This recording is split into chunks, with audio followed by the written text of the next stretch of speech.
আজকে আমরা কথা বলবো হচ্ছে asset, equity, liabilities, expense and income নিয়ে। এই 5টা জিনিস না বুঝলে আসলে কখনো অ্যাকাউন্টিং বোঝা সম্ভব না। এগুলো অ্যাকাউন্টিং এর বেসিক ফাউন্ডেশন। এগুলো না বুঝলে আসলে অ্যাকাউন্টিং কখনোই বোঝা যায় না। এবং যারা বিজনেস করছেন, কখনো অ্যাকাউন্টিং করেননি, তাদের জন্য ওই 5টা জিনিস বোঝা খুবই গুরুত্বপূর্ণ। আমি তাহদুল ইসলাম তানভীর। আমি অ্যাকাউন্টিং, ফাইন্যান্স এবং ক্যারিয়ার রিলেটেড ভিডিও বানাই। আপনারা অবশ্যই আমার চ্যানেলটিকে সাবস্ক্রাইব করবেন এবং আমার ফেসবুক পেজের লিঙ্ক ডিসক্রিপশন বক্সে দেওয়া থাকবে। আপনারা চাইলে আমাকে সেখানে ফলো করতে পারেন। অ্যাসেট হলো বিজনেসের এমন কিছু যা বিজনেস ওন করে বা কন্ট্রোল করে এবং যেটা ফিউচারে ইকোনমিক বেনিফিট দিতে সাহায্য করবে। আর একটু সহজ করে বলতে গেলে অ্যাসেট হচ্ছে এমন একটা জিনিস যা ফিউচারে টাকা আয় করতে সাহায্য করে। যেমন বিজনেসের ক্যাশ টাকা থাকে, বিজনেসের নিজস্ব যদি কোনো বিল্ডিং থাকে, সফটওয়্যার, ফার্নিচার, মেশিনস, এগুলোকে বিজনেসের অ্যাসেট বলা হয়। অ্যাসেটকে সাধারণত দুই ভাগে ভাগ করা হয়, একটা হচ্ছে কারেন্ট অ্যাসেট আর একটা হচ্ছে নন কারেন্ট অ্যাসেট। কারেন্ট অ্যাসেটের বৈশিষ্ট্যগুলো হচ্ছে এটি 1 বছরের মধ্যে ব্যবহার করা হবে বা বিক্রি করা হবে বা ক্যাশে কনভার্ট করা হবে।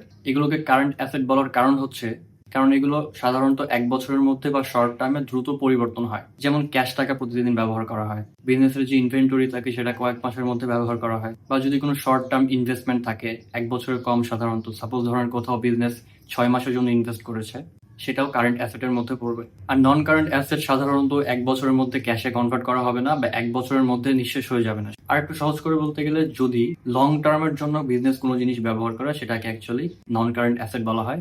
আর এগুলো সাধারণত দীর্ঘ সময় ধরে বিজনেসে থাকে, যেমন বিল্ডিং, মেশিনারি, ফার্নিচার, ল্যান্ড। এগুলোকে অ্যাকচুয়ালি বিজনেসে লম্বা সময়ের জন্য ব্যবহার করা হয়, এই জন্য এগুলোকে নন কারেন্ট অ্যাসেট বলা হয়। অ্যাসেটকে আরো দুই ভাগে ভাগ করা যায়, একটা হচ্ছে ট্যানজিবল অ্যাসেট আর একটা হচ্ছে ইনট্যানজিবল অ্যাসেট। ট্যানজিবল অ্যাসেট হচ্ছে যেগুলোকে দেখা যায়, ছোঁয়া যায় এবং যার ফিজিক্যাল এক্সিস্টেন্স আছে, যেমন হচ্ছে বিল্ডিং, মেশিনারি, গাড়ি। এগুলোকে হচ্ছে ধরা যায়, ছোঁয়া যায়, এগুলোকে বলা হয় ট্যানজিবল অ্যাসেট। আর ইনট্যানজিবল অ্যাসেট হচ্ছে যেগুলোর ফিজিক্যাল কোনো এক্সিস্টেন্স নেই, যেমন হচ্ছে ট্রেডমার্ক, বিজনেসের যে লোগো আছে, বিজনেসের যে ব্র্যান্ড নেম আছে, বা সফটওয়্যার, কপিরাইট। এগুলোকে অ্যাকচুয়ালি ইনট্যানজিবল অ্যাসেট বলা হয়, বিকজ এগুলোকে ধরা যায় না, ছোঁয়া যায় না। আর ইকুইটি হলো বিজনেসের প্রতি মালিকের যে দাবি থাকে সেটাকে অ্যাকচুয়ালি ইকুইটি বলা হয়। আর একটু সহজ করে বলতে গেলে সাপোজ ধরেন আপনি 1 লাখ টাকা দিয়ে বিজনেস শুরু করেছেন, সেটা অ্যাকচুয়ালি আপনার ইকুইটি। আবার বিজনেস থেকে যদি কোনো প্রফিট হয়, সাপোজ ধরেন এই বছরে 20,000 টাকা লাভ হয়েছে, তাহলে আপনার ইকুইটি বৃদ্ধি পাবে। আর যদি এক্সপেন্স হয় তাহলে আপনার ইকুইটি কমবে। যেমন ওনার্স ক্যাপিটাল, রিটেইনড আর্নিংস। প্রফিটের যে অংশ বিজনেসে রেখে দেওয়া হয় সেটাকে অ্যাকচুয়ালি রিটেইনড আর্নিংস বলা হয়। শেয়ার ক্যাপিটাল, শেয়ার ইস্যু করে কোম্পানি যেই টাকা পায় সেটা অ্যাকচুয়ালি মালিকের অংশ, এগুলোকে অ্যাকচুয়ালি ইকুইটি বলা হয়। আর লায়াবিলিটিস হলো বিজনেসের ঋণ।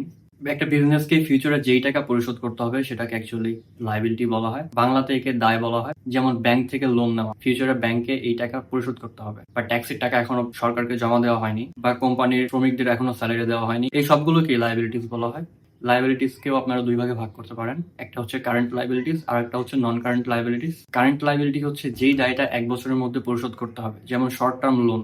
সাপোজ কোনো লোন আপনারা 1 বছরের কম সময়ের জন্য নিয়েছেন এবং সেই টাকা 1 বছরের কম সময়ের মধ্যে পরিশোধ করতে হবে। আর নন কারেন্ট লায়াবিলিটিস হলো যেই টাকা 1 বছরের বেশি সময় ধরে পরিশোধ করতে হয়, যেমন লম্বা সময়ের জন্য ব্যাংক থেকে যদি লোন নেওয়া হয় সেটাকে নন কারেন্ট লায়াবিলিটিস বলা হয়। ইনকামের সাথে আমরা সবাই কম বেশি পরিচিত। একটা ব্যবসা যেই টাকা আয় করে সেটাকে অ্যাকচুয়ালি ইনকাম বলা হয়। আর ইনকাম বাড়লে ইকুইটি বৃদ্ধি পায়। ধরা যাক একটি বিজনেস 10,000 টাকা পণ্য বিক্রি করেছে, সেটা অ্যাকচুয়ালি তার ইনকাম। বা বিজনেসের যদি কোনো গাড়ি থাকে, সেই গাড়ি যদি সে ভাড়া দেয়, সেই ভাড়া থেকে যত ইনকাম হবে সেটাকেও ইনকাম বলা হবে। আর এক্সপেন্স হচ্ছে ব্যবসা চালানোর জন্য যত ধরনের খরচ হয় সেগুলোকে এক্সপেন্স বলা হয়। যেমন কর্মীদের বেতন দিতে হয়, জায়গার ভাড়া দিতে হয়, পণ্য অ্যাডভার্টাইজিং এর জন্য যে কস্টটা হয় সেটাকেও অ্যাকচুয়ালি এক্সপেন্স বলা হয়। আপনি যদি asset, equity, liabilities, income, expense সবগুলোকে একসাথে বুঝতে চান, তাহলে আপনারা একটা উদাহরণের মাধ্যমে সেটা বুঝতে পারবেন। সেটা হচ্ছে সাপোজ ধরুন আপনি 1 কোটি টাকা নিয়ে আপনার বিজনেস শুরু করেছেন এবং ব্যবসা পরিচালনার জন্য আপনি ব্যাংক থেকে আরো 50 লাখ টাকা ঋণ নিয়েছেন, তাহলে আপনার ব্যবসার টোটাল অ্যাসেট হবে হচ্ছে 1,50,00,000 টাকা। এবং এই 1,50,00,000 টাকা দিয়ে আপনি হচ্ছে গাড়ি কিনবেন, আপনি বিল্ডিং বানাবেন, বা আপনি ফার্নিচার কিনবেন ব্যবসা পরিচালনার জন্য। এই সবগুলোই আপনার বিজনেসের অ্যাসেট। আর আমরা যদি ইনকাম করি তাহলে আমাদের ইকুইটি বৃদ্ধি পাবে, আর আমরা যদি খরচ করি তাহলে বিজনেসের ইকুইটি কমে যাবে। তাহলে আমরা দেখতে পাচ্ছি যদি আমরা অ্যাসেট থেকে লায়াবিলিটিসকে বাদ দিই তাহলে বিজনেসের প্রতি মালিকের কতটা দাবি আছে সেটা অ্যাকচুয়ালি বের করা যায়, অর্থাৎ ইকুইটি পাওয়া যায়। আজকে এই পর্যন্তই। আসসালামু আলাইকুম।